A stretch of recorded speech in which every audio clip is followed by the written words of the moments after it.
Good morning সকলোকে নমস্কাৰ। অলপ ওলাই আহিছোঁ আপোনাৰ মৰ্ণিং ৱাক কৰিবলৈ। যিহেতু জানে বৰ্তমান পৰিস্থিতি বহুত অলপ কি আৰু ক'ভিডৰ বাবে বহুত সেয়া হৈ আছে আৰু একদম বেয়া অৱস্থা হৈ আছে সেইখিনি আৰু সেই গতিকে অলপ ওলাই আহিছোঁ মৰ্ণিং ৱাক কৰিবলৈ।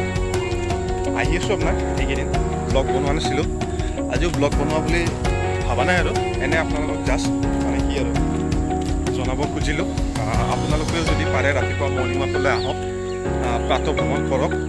কাৰণ এইকেইদিন যিহেতু মানুহৰ সময় বহুত হাতত, গতিকে আপোনাৰ অলপ ট্ৰাই কৰক সকলোৱে মৰ্ণিং ৱাক আহিব। আপোনাৰ নিজৰ শৰীৰ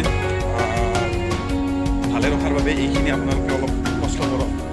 ৰাতিপুৱা উঠিবৰ মন নাযায়, মোৰো নাযায়, কিন্তু তথাপিও উঠিলোঁ। একদিন উঠক, 2 দিন উঠক, 3-4 দিনৰ পৰা আপোনাৰ অট'মেটিকেলি এইটো আপোনাৰ আহি যাব। গতিকে সকলোৱে যেন মৰ্ণিং ৱাক কৰিবলৈ ইচ্ছা কৰে সেইখিনিয়ে আপোনাৰ, কাৰণ এনেকুৱা চিটুৱেশ্যনত আমাৰ শৰীৰটো ভালে ৰখাটো অত্যন্ত গুৰুত্বপূৰ্ণ, অত্যন্ত জৰুৰী।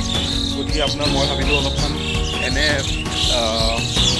এটা ব্লগ বনাই লওঁ আৰু ৰাস্তাত পাৰিলে আপোনাৰ অলপ আপোনালোকক খাই দেখুৱাম ইয়াৰে সেইখিনি আপোনাৰ আমাৰ ইয়াৰে।